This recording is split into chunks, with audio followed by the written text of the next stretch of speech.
Bienvenidos, soy María Elvira Arango y estamos en Aguas Profundas. Estoy con Joana Rojas. Joana, bienvenida, echemos al agua. Ay, gracias por la invitación, qué emoción.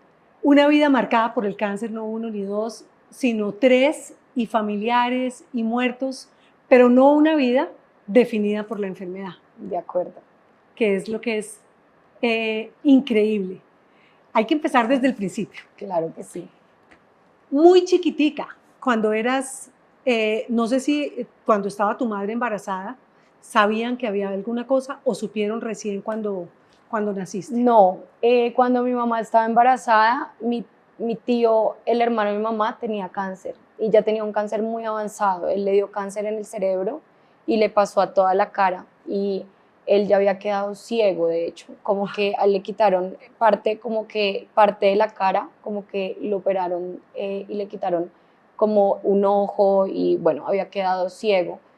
Y ella estaba en cuidados paliativos, es decir, ya no había absolutamente nada que hacer con él y ahí nazco yo.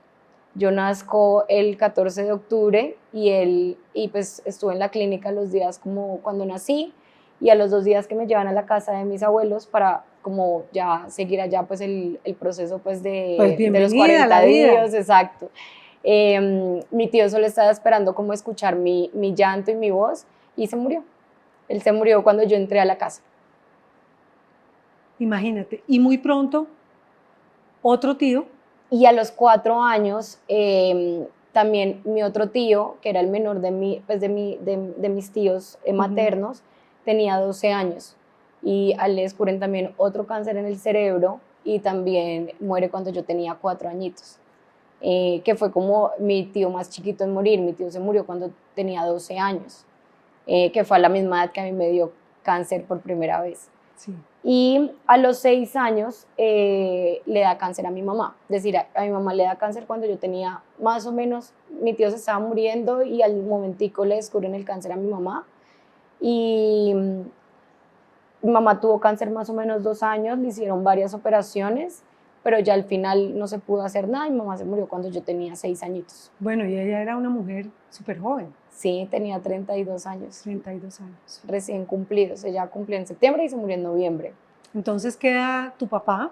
Quedamos mi papá por el lado, por la familia como pues el núcleo familiar, sí, solo quedamos mi papá y yo. No, pues yo no tuve hermanos ni nada. Y por el lado de mi familia ya materna, pues ya se habían muerto 3 hijos de mi abuelita y solo quedó vivo uno, que es como mi abuelo había tenido otra hija por fuera del matrimonio y ella también se murió de cáncer. Y cuando a mí me dio cáncer a los 12 años, teníamos cáncer 3 personas al tiempo. Teníamos cáncer mi abuela paterna, mi abuelo materno y yo. Estábamos los 3 con cáncer al tiempo. Antes de llegar a tu cáncer, Joana, ¿había una sospecha en la familia? ¿Qué pasaba? No sé, las conversaciones de los adultos, ¿hicieron algún mapa genético? No, es que yo creo que eso es muy reciente, como cuando me dio cáncer, me dio en el 2003, en el 2002, perdón, no, en el 2003, y eso es muy reciente, como que los exámenes genéticos y todo eso se empezó a hablar hace más o menos 15 años, sí, a mí, por ejemplo, me descubrieron mi síndrome genético apenas hace 10 años, y como que antes simplemente te daban los antecedentes médicos y eso, y si había que prestarle atención, pero como que nadie lo asociaba con un tema genético, o eso fue lo que pasó como en mi caso. Entonces, cuando a mí me descubren mi cáncer, de hecho a mí me hicieron un mal diagnóstico al principio. Sí, se fueron de vacaciones. Ajá. Y estaban en San Andrés felices. Exactamente. ¿Y qué pasó ahí? ¿Qué empezaste a sentir? Es que el tema es que yo empecé a cojear, pero cuando uno tiene como o es mi caso particular, cuando a mí me dio el cáncer, a mí me dio en la pierna izquierda. Y como que el cuerpo lo que hace es que empieza a compensar y te empiezas a cojear desde la otra pierna porque ahí está recargando toda la fuerza. Entonces yo empecé a cojear y los médicos pensaban que yo tenía algo, era en la pierna derecha. Entonces a mí me hicieron los rayos X en la pierna derecha y no en la pierna izquierda. No puede ser. Entonces, por eso yo no salí con nada. Y los médicos lo que recomendaron fue más ejercicio, está en etapa de crecimiento, yo tenía 12 años, entonces está en etapa de crecimiento, tiene que caminar más, tiene que correr más, tiene que hacer más ejercicio para que ella pueda, como que es un tema de crecimiento. Y lo que pasó fue que me siguió creciendo como el tumor y ya en la pierna ya se veía una bola. Y cuando me llevan a hacer los exámenes, de una me preguntan antecedentes familiares, pues ahí yo cuento, pues mi papá dice, no, pues mi esposa, cuenta como Mi todo. esposa, mi suegra, mi Ajá, cuñado, mi otro cuñado. ajá, y aparte por el lado de mi papá también había cáncer. Mi única tía, mujer, del lado de mi papá también ya había tenido cáncer y mi abuela había tenido 4 cánceres en este momento. Después le descubrieron el 5º cáncer a mi abuela paterna, a la mamá de mi papá. Entonces, como que sí había mucho cáncer en mi familia y ahí de una me hacen como los rayos X y, y fue súper duro porque a mí me hacen los exámenes como a las 8 de la noche. Mi papá no quería llevarme al médico, como que mi papá le tiene miedo a los médicos. Entonces, como que la esposa de mi papá le dice como, o la llevas tú o la llevo yo, pero Gemni hizo la cita médica, Gemni, la esposa de mi papá, hizo la cita médica a escondidas de mi papá y todo, y fue como, a esa hora Joana tiene cita médica, como, ¿la lleva usted o la llevo yo? Y ahí ya me llevan, y es tarde, es como tarde, es como a las 6 de la tarde, mientras me hacen todo, a las 8 me hacen los exámenes, los rayos X, nos mandan para la casa, y a mi papá le avisan como a la hora que ya tenía, pues que yo tenía un tumor y que era cáncer, que me tenían que hacer pues, los exámenes de biopsia y de todo. ¿Cómo era ese diagnóstico? ¿Te acuerdas? Era un osteosarcoma severo y no me sé las especificaciones, pero sí me acuerdo que era un osteosarcoma severo, pero a mí nunca me dicen nada. Es decir, a mí todo me lo ocultaron. Mi papá solo cuando se enteró se fue a llorar como al lavadero de la casa y a mí nunca me dicen nada. A mí solo me llevan a Bogotá, ahí estábamos en Cali en vacaciones y me llevan a Bogotá para que me cogieran los médicos acá en Bogotá, porque yo estudiaba en esa época acá, pues digamos que yo por haber pues quedado huérfana de mamá tan chiquita, mi papá no quería que yo me criara en Cali, entonces me mandaron a vivir a Bogotá muchos años y yo vivía con mis abuelitos, una época mis abuelitos maternos, otros paternos, unos días con mis abuelitos maternos y los otros paternos, y mi abuelito pues tenía cáncer en ese momento y mi abuelita también tenía cáncer en ese momento, entonces como que era mejor que todos estuviéramos en la misma ciudad porque pues podía pasar, como que para que estuviéramos todos juntos. La decisión de amputarse la pierna, ¿quién la toma? Porque tú tenías 12 años. La tomo yo. La tomo yo porque mi papá no quería. Mi papá tenía mucho miedo porque como mi tío había quedado tan desfigurado y había quedado como tan irreconocible, a mi papá le daba mucho miedo que eso mismo me pasara a mí, que por más que me empezaran a quitar o me empezaran a mutilar, era como él decía, y que al final el resultado fuera el mismo, que me muriera. Entonces mi papá no quería que me amputaran. Pero el diagnóstico era ese, o amputamos la pierna. Sí, a mí me trataron de salvar la pierna, pero es que mi cáncer era muy severo. Yo tenía 5% de probabilidades de sobrevivir. Entonces era un cáncer tan agresivo que la quimioterapia no estaba haciendo nada. A mí me metían muchos ciclos de quimio en unos periodos muy chiquitos y me metían quimios muy fuertes, es decir, para niños era, voy a decir, como más o menos, era como 5 mililitros, una vaina así, y Y a ahí ti te metían 5.000. Uh-huh. Era una vaina muy grande. ¿Y qué pasa en tu cabeza cuando el médico te dice, bueno, hay que amputarte la pierna izquierda? Y tú preguntas, ¿qué es eso? ¿Cómo fue esa conversación? Sí, pues yo no, como que yo tenía 12 años, yo no entendía, mi papá siempre me sacaba de las citas médicas porque a mí me llevaron a muchos médicos como en noviembre, y mi papá me sacaba y me sacaba y me sacaba hasta que un día yo le dije como, no, yo quiero saber qué es lo que pasa conmigo, pues es mi cuerpo. Y ahí como que mi papá no quería, yo me quedo y el médico es el que me dice como, pues te tenemos que amputar la pierna porque no está haciendo resultado nada. Y, y yo siempre soy una persona en verdad muy desprendida. Y como que, no sé, como que yo en ese momento dije, pues ampútenmela, pues como que a mí me gusta mucho vivir, la vida es muy buena, la vida es muy rica, ampútenmela. Y mi papá no quería, entonces como que tocó convencer a mi papá y pues como que mi papá era el que daba la autorización y el que firmaba. Me dejó como después de mi cumpleaños, fue como después de tu cumpleaños te amputamos, es como este es tu último cumpleaños con tu pierna. Y así fue, como que a mí me amputaron la pierna el 6 de noviembre del 2003 y nunca me dio duro, realmente sí, como que era más impactante para el resto que para mí, como que yo era feliz mostrando, entonces llegaban todos vestidos y yo, ay, miren cómo quedé y y todos quedaban como en shock. Pero creo que uno viene a ser consciente como que en ese momento para mí mi prioridad era vivir y la verdad es que ha valido mucho la pena, como que yo soy una persona que como que le encanta vivir y eso es como lo que aprendí en ese momento. En ese momento a mis 12 años entendí que hay muchas cosas que son secundarias, que lo único que uno no puede como poner como en la mesa es la decisión de vivir. Claro. Y la salud, que Y sin la salud no hay nada. Exactamente. Empieza esta recuperación, aprender a vivir con una prótesis, que al principio la ocultabas, por lo menos no, Sí, no la mostrabas así como ahora. de acuerdo. ¿No? Ha sido un proceso, yo creo que también es que, pues, en el 2003, eso fue hace mucho rato, eso fue hace 22 años. La adolescencia. La adolescencia, pero no, sabes que era un tema más cultural, un tema como que en el sitio donde a uno le hacen la prótesis, no te ponían la opción de mostrar la prótesis, te ponían de una vez y los mismos médicos era como, y la funda estética, como que de una vez te la formulaban, como que a mí nunca me dieron la opción de que esta fuera una opción, ¿sabes? Ya. Como en ese momento. Siempre las vendas, digamos. Las tapan, sí, es como una espuma que te pone es con las mismas medidas de tu pierna, entonces es casi que una copia exacta de tu pierna, pero en espuma. Y nunca te lo dan como una opción hasta que uno ya se empieza a cuestionar y uno empieza a decir como, pero ese no es mi cuerpo real y eso te crea un montón de traumas porque uno empieza a normalizar esconderse y creo que uno empieza a normalizar que el único tipo de cuerpo es uno, cuando hay un montón de cuerpos, hay todo tipo de cuerpos en el mundo y en la humanidad. Entonces como que cuando uno ya, y en ese momento yo me sentía súper como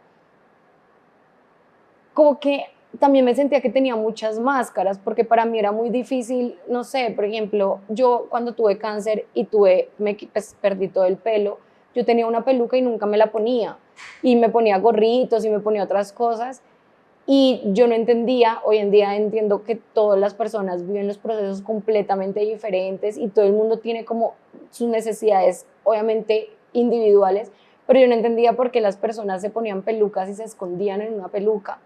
Y después yo dije, ¿yo por qué estoy juzgando esto si yo me estoy escondiendo en una espuma de mentiras para esconder una pierna? Entonces ahí fue cuando dije, yo tengo que ser coherente con lo que yo pienso, como que, y mostrarse como eres, como yo soy. Sí. Y hay unas cosas que son permanentes, hay otras cosas que son temporales, el pelo era temporal, o a veces no, a veces sí, en este momento con el cáncer era temporal, pero la pierna era una vaina permanente que hoy en día, y cuando yo me quité la espuma, fue en el momento que yo me reconocí y como que me miré al espejo y fue la primera vez que me reconocí y reconocí mi cuerpo. Antes yo hacía todo para esconderme, me ponía medias veladas negras para la playa, no, era unos calores y hoy en día como que soy una persona muy feliz metiéndome al mar, metiéndome al agua, metiéndome en aguas profundas, literal, porque me siento muy libre y como que este es el cuerpo y estas son las piernas que la vida me regaló para caminarme este mundo y me parecen fantásticas, no las cambiaría por nada, como que me encanta este cuerpo y me gusta cómo se ve, porque es mío y es único y como que otras personas tienen prótesis pero todos tenemos la prótesis funcionando de una forma de que solo te hacen el molde, solo para ti, es decir, esta prótesis no le queda a nadie más, es única para mí. Tuyo, sí. Y por eso siento que este es mi cuerpo perfecto. Después de este cáncer, te encontraron otros dos. Otros dos. O sea, las malas noticias siguieron llegando a la familia. Exacto. ¿Un cáncer de seno? No.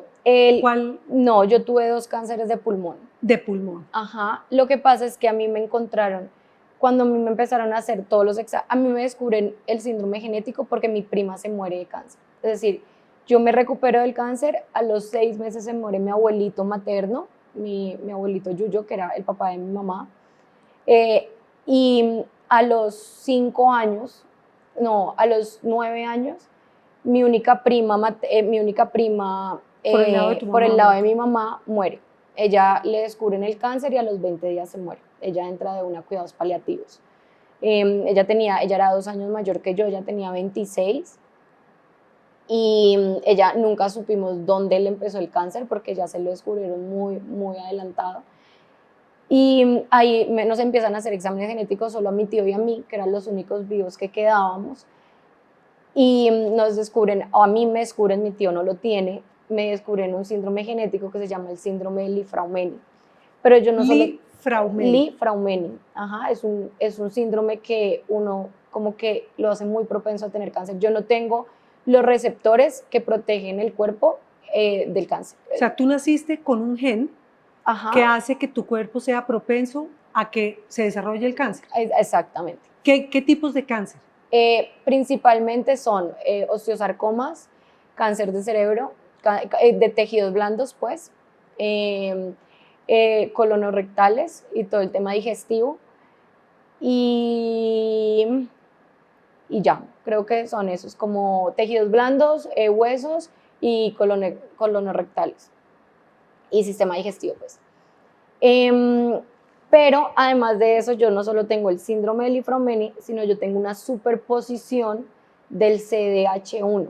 El CDH1 es otra mutación genética que también me hace propensa a tener cáncer, pero esa me la heredó mi papá. O sea, por lado y lado.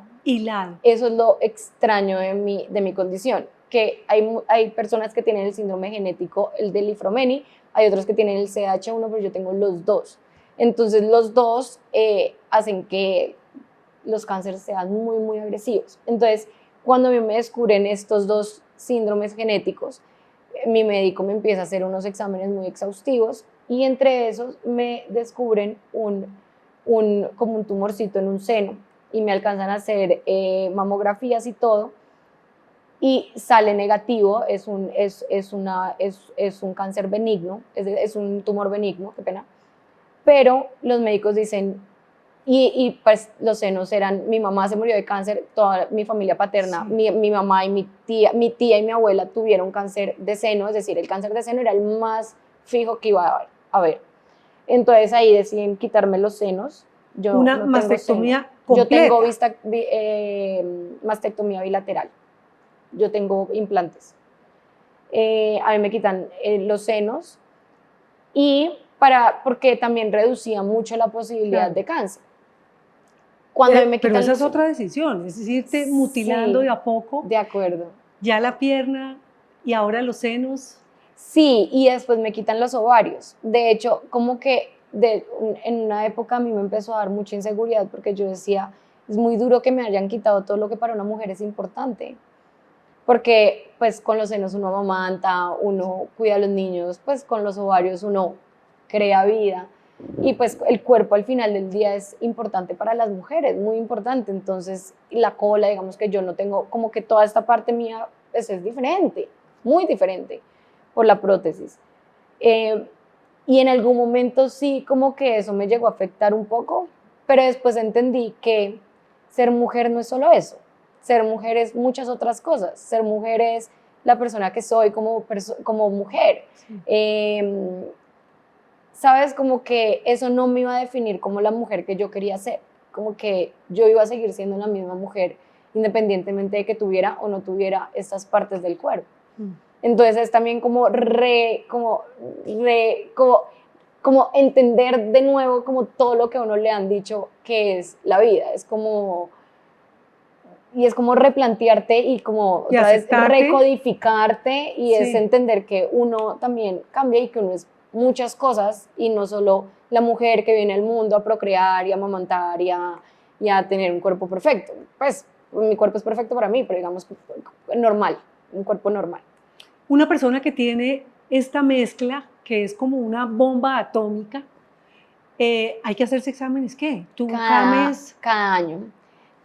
Digamos, a mí en ese momento me hicieron cada 6 meses. Ahí fue que me descubrieron el cáncer de pulmón. A mí me habían descubierto un cáncer de pulmón. A mí me deciden operar, a mí me hacen la lobectomía. Y todos pensábamos que era un cáncer. De hecho, por eso a mí no me hicieron, no estaba presupuestado hacerme quimios ni nada, porque era un cáncer y estaba muy chiquito en el pulmón. Pero era un cáncer primario, es decir, todos mis cánceres han sido primarios, es decir, crecen nuevos, no es como que no es metástasis. Entonces, a mí me descubrieron ese cáncer, me operaron y cuando me operan, en la biopsia y en los exámenes médicos se descubren que no era uno, sino 2 cánceres que tenía en el pulmón. Y por eso el cáncer de una a mí se me vuelve un cáncer tipo fase 2. Y por eso es que a mí me tienen que hacer quimioterapia, porque ya no era solo uno, sino 2. Sí. Y eran 2 primarios, que era también muy raro, porque el médico decía, la primera vez que 2 cánceres primarios se crean en el mismo lugar, como que normalmente se puede crear acá y en otra parte del cuerpo, pero en el mismo lugar y en la misma zona del pulmón es muy extraño. Y eso fue lo que me pasó, que yo tenía 2 cánceres primarios en la misma zona, entonces a mí me quitaron una parte del pulmón, yo no tengo una parte del pulmón. Y después de eso, pues ya tengo que hacer la quimioterapia y todo, y como al año me quitan los ovarios, porque también los ovarios estaban comprometidos, porque mi cáncer, pues yo no sé muy bien cuál de los dos síndromes, no sé si el Lifraumeni o el CDH1, es muy hormonal. Entonces los picos hormonales pueden como activar el cáncer. Entonces por eso me quitaron los ovarios, para que yo no tuviera esos picos hormonales. Por eso yo no pude tomar reemplazo hormonal, yo tuve que vivir la menopausia a palo seco. Y a palo seco. A palo seco. Sí, yo la viví a los 28 años. Imagínate. A los 28. Johanna, y tú eres una mujer, yo te veo alegre, sonriente, llena de ganas de vivir, pero tienes miedo, vives con miedo de que de pronto mañana te duela la cabeza y no sea un dolor de cabeza inofensivo.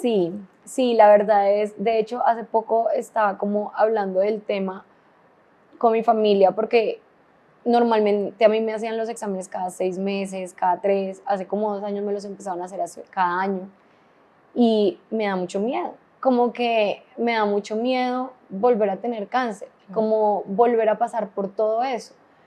También entiendo que como que yo aprendí a no tenerle miedo a la muerte, como que a mí la muerte no me da miedo, pero sí me da miedo como tener como ese diagnóstico otra vez, porque yo siento que a mí el cáncer no me define, siento que el cáncer ha hecho muchas cosas en mí, pero no me define, como que yo soy un montón de otras cosas y como que no quiero volver a ese diagnóstico. Si me toca volver al diagnóstico, pues nada, lo asumiré y como que ya, y lo asumiré y estaré feliz y trabajaré pues para volverlo a quitar. Pero sí da miedo, como que da miedo la incertidumbre, más que todo da miedo como tener que pasar otra vez por la incertidumbre de no saber, como de tener un dolor y no saber qué es. También como, pues a mí me han dicho toda la vida que mi cáncer es tan agresivo y que empieza así, y le he dicho a mi médico, yo quisiera que me hagan exámenes más cercanos para yo estar más tranquila, y es como, no, pero estás sana, estás bien, no necesitas, pero igual es como, y sí, me empezó el día después del examen último, y ya ha pasado 1 año, ya está invadida, pero pues también es como, bueno, cada día con su afán y esta condición genética con la que tú vives, ¿tiene algún pronóstico? Le dicen uno de los médicos, mire, usted puede desarrollar tal cantidad, o no hay un pronóstico. ¿Hay literatura sobre eso? Lo que pasa es que mi cáncer, mi síndrome es un síndrome que generalmente no, como que la gente no llega adulta, no llega vieja. Entonces hay muchos exámenes, pero para niños, pediátricos. Para mi síndrome genético no hay cura, es decir, no hay cura, pero sí ha habido muchos adelantos estos últimos años. La última vez que me vi con mi médico oncólogo me dijo como hay un tratamiento que no ha salido a la venta, está todavía en pruebas, pero más o menos en unos 2, 3 años va a salir, pero está para niños chiquitos, es decir, para niños, porque ese síndrome, pues la más vieja que ha llegado de mi familia ha sido yo. Mi mamá fue la última de 32 y el resto mi tío se murió de 22, de 12, de 26, todos han sido muy chiquitos, yo he sido la que más ha durado, pero como que, porque le das a gente muy chiquita, como que ese síndrome no llega a adulto. Sí. Por eso yo también tomé la decisión de no tener hijos y todo, pues ¿para qué? Como, no porque no vaya a durar, yo sé que voy a durar mucho rato, pero digo, como para qué le voy a pasar esto si también hay una impregnancia como del 75% de que lo transmita. Entonces es como, ¿para qué le voy a llevar todo este dolor, este sufrimiento? Que a mí, por ejemplo, se me ha hecho muy ligera mi vida, pero yo sé que a mi papá no. ¿Sí me entiendes? Para mí ha sido mucho más fácil transitar todo esto que para mi papá. Yo digo, yo no quiero ser mi papá, yo no quiero sufrir como mi papá. Como que, entonces sí hay exámenes, sí van a haber como que sí va a haber un tratamiento, pero es para niños y lo que me decía mi médico es que yo aplico. Entonces probablemente en unos 2, 3 años pueda empezar, pero es un tratamiento que al final del día sigue siendo Experimental, además. muy nuevo. Sí, sí.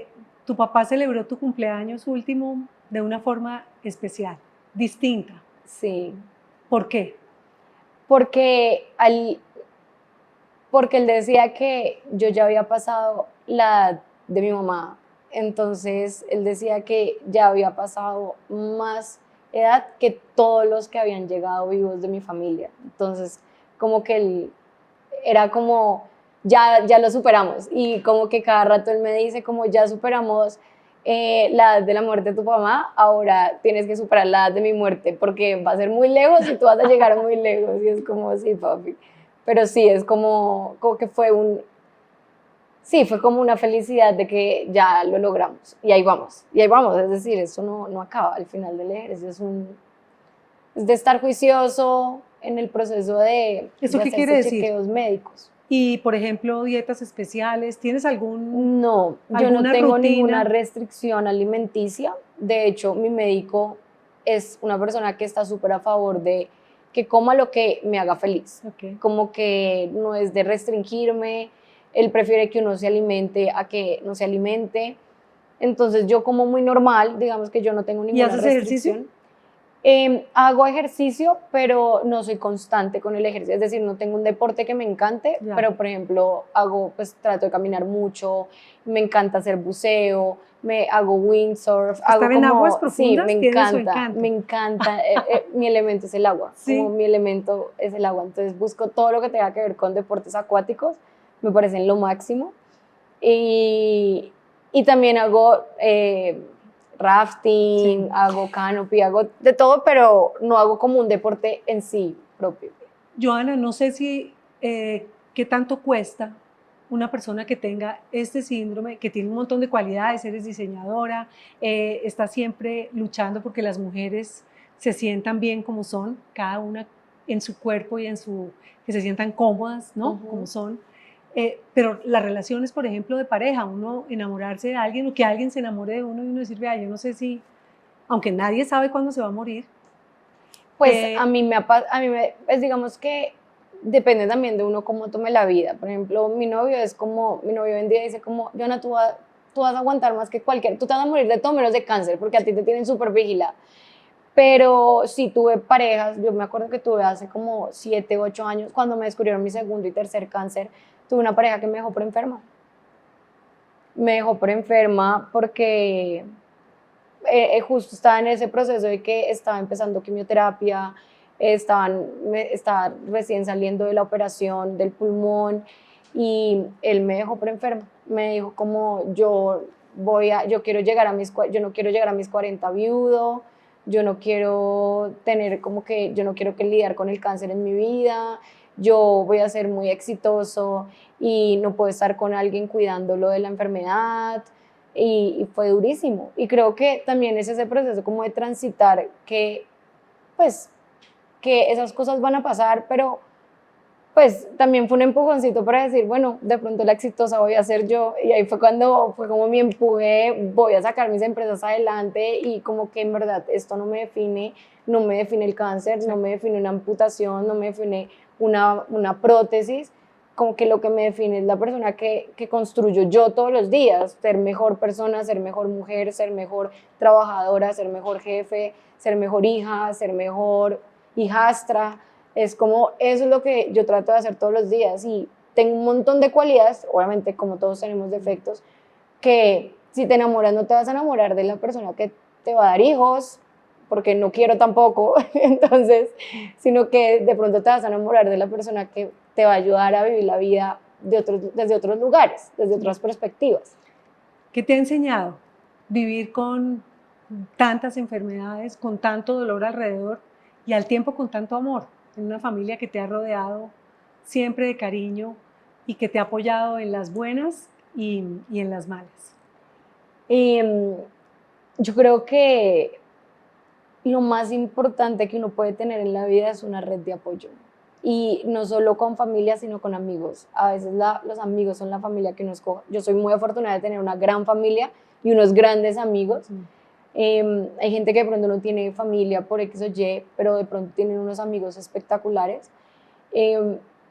Y yo creo que eso es lo que a mí me ha salvado la vida, porque pues obviamente la vida no es lineal y uno a veces, yo he pasado por depresión, por ansiedad, yo he estado medicada, pues además porque hace 3 años yo me fracturé el fémur de la prótesis, yo me fracturé, entonces había una posibilidad de no volver a caminar con prótesis ni siquiera. Estuve 6 meses en recuperación porque me fracturé el fémur del muñón, de la parte amputada. Y eso que no hemos hablado del ataque sexual de este exnovio que sigue este proceso abierto, ¿no? Sí. Que la justicia todavía Sí. está en deuda contigo. Sí, eso fue fue a los 9 meses de la fractura del fémur, como que justo pasó todo el tiempo. Y creo que después de la agresión sexual, por ejemplo, que eso fue como, ese sí fue para mí un antes y un después, yo he pasado 3 cánceres, tengo una prótesis y todo, pero creo que el momento más duro y más vulnerable fue, digamos, Sí. que la agresión sexual. Como que tener mi red de apoyo, tener como mi tratamiento psicológico, mi tratamiento psiquiátrico y tener a mi familia rodeándome de amor, creo que eso fue lo que a mí me ayudó a salir de esa depresión y de esa ansiedad, porque de hecho yo cuando empecé con mi novio actual, nosotros ya llevamos 2 años, la agresión fue hace 3 años, casi este año cumplo 4 de la agresión. Cuando empecé con mi novio yo todavía tenía muchos ataques de ansiedad y de depresión y también entender que somos humanos, que esos sentimientos son válidos, que nos tenemos que permitir sentirlos, ha sido algo que me ha servido mucho y que no me los juzgan, como que, por ejemplo, con mi novio, él a veces sabe que, no sé, no me quiero parar de la cama y él lo entiende, es como, hoy amaneciste bajoneada, listo, me deja un día, pero al segundo día ya está, bueno, Johanna, listo, te me paras, comes, te pones a trabajar, te pones a hacer cualquier cosita chiquita, pero vamos a hacer los baby steps, porque o si no uno se empieza a meter y a meter más ahí, y creo que eso me ha servido mucho, como que mi familia, y como el consejo que yo siempre le digo a la gente es como que a mí siempre me han tratado como cualquier cosa está pasando, no está pasando un cáncer, no está pasando una agresión, es como listo, tenemos que seguir. ¿Con qué seguimos?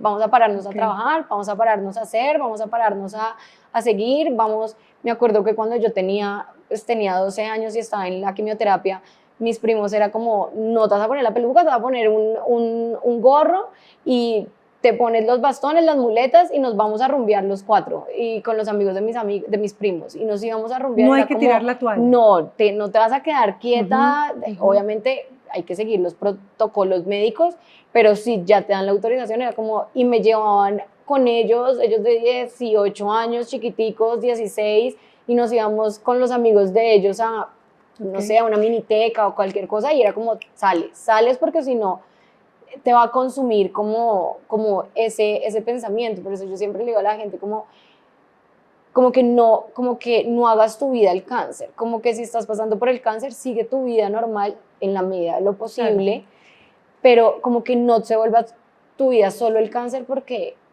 te consume y la cabeza, y una de las cosas que más me ha dicho mi médico es como la mayoría de veces la gente que se muere del cáncer es también por un tema de la cabeza, mental, porque ya se codifican en que eso es.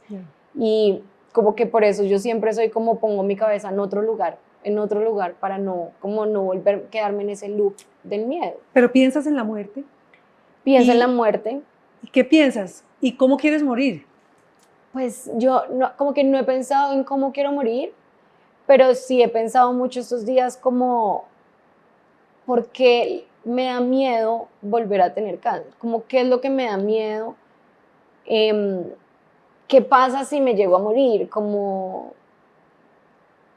que igual yo no voy a sentir, ¿sabes? Como que yo sí quiero morir de una forma tranquila, es decir, yo no quiero Sufrir. sufrir tanto, pero sí quiero dar la batalla, pero en el mundo que ya no se puede nada que hacer, pues todo bien. Pero sí, como que a veces, como que pienso como, ¿por qué le tengo tanto miedo? ¿Pero te Como, visualizas viejita chuchumeca? sí, a veces, no mucho, Sí. pero sí, como que también me da mucho miedo eso porque a veces como que el tema de codificarse y todo eso y la manifestación, a veces también me da como rabia porque es como nos han pedido tantas cosas y nos exigen tanto como sociedad, como empieza a manifestar las cosas. Entonces a veces uno tiene un pensamiento intrusivo de, no sé, de pronto tengo cáncer y es como, pero es que no lo puedo manifestar, pero entonces en qué momento estoy manifestando y en qué momento no estoy manifestando. Y son como todos esos pensamientos que te vienen a la cabeza que es como, tampoco tiene que ser tan duro, es como, también hay que dejarlo fluir y es como, trato de no pensarlo mucho, pero cuando lo pienso tampoco me puedo agobiar de que lo Claro. estoy manifestando. ¿Y hoy cómo estás? ¿Cómo estás de salud? Bien, pues no me he hecho los exámenes, tengo que hacérmelos ahorita en marzo, ¿Pero cómo pero te yo creo sientes? que bien, bien, yo creo que bien.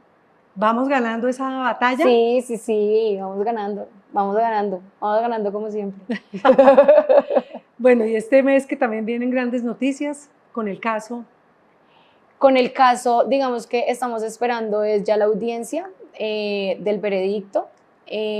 ¿Cuál es el delito, El delito es Joana? acceso carnal violento agravado. Es, digamos que fue agresión física y sexual y es agravado porque yo soy una persona en condición de discapacidad. Okay. Entonces ese es el delito que se está juzgando. Ya digamos que acabamos todo el proceso, ya estamos esperando es la citación para dar el fallo de primera instancia Vamos a ver. y vamos a ver qué pasa. Esa pregunta, Joana, cabe en tu vida de ¿por qué yo? ¿Por qué yo el cáncer 1? ¿Por qué el cáncer 2? ¿Por qué el 3? ¿Por qué mi mamá? ¿Por No, qué la agresión? de hecho mi papá me lo preguntó, justo me acuerdo mucho que estábamos saliendo de la clínica después de la agresión sexual, no se me olvida, nunca estábamos en el carro, mi papá, la esposa de mi papá y yo.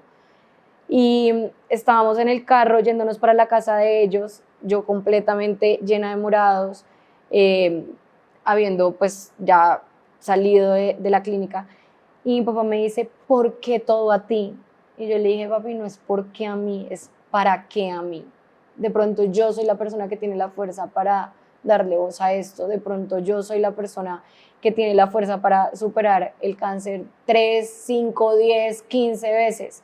De pronto yo soy la persona que puede hablar de esto y normalizar un poco, no normalizar, visibilizar un poco estas situaciones y, y de pronto yo tengo los cojones de hacerlo. Entonces, no te preguntes, papi, el por qué a mí, sino el para qué a mí. Y cuando él me preguntó eso, fue que él me dijo como, si tú lo quieres hacer público, entonces vamos a hacerlo público. Y creo que ahí cambió y creo que desde ese momento entendí que mi misión de vida es esa, es contar y desde mi historia y desde mi relato que la gente le sirva para que tenga un poquito más de esperanza o para que tenga un poquito más de felicidad o porque tenga un poquito más de empuje, no sé, como al final del día he hecho todo lo que he querido, gracias a Dios, tengo mis empresas, tengo mi marca de ropa que era mi sueño, he trabajado con marcas increíbles y tengo mis dos tiendas hermosas que amo, que trabajo con el talento colombiano y vendo lo que más me gusta, que es la moda colombiana, entonces apoyo también esa industria. Entonces al final del día no es en quedarme en que sí, me han pasado cosas muy duras y tampoco lo puedo minimizar, pero creo que he hecho con mi vida algo más grande y he hecho con mi vida algo que sí tiene un propósito que a mí me llena y que me da felicidad, así no, por eso no es el por qué, sino es el para qué. Tremenda lección. Joana, gracias. No, con todo el amor, yo feliz de estar acá.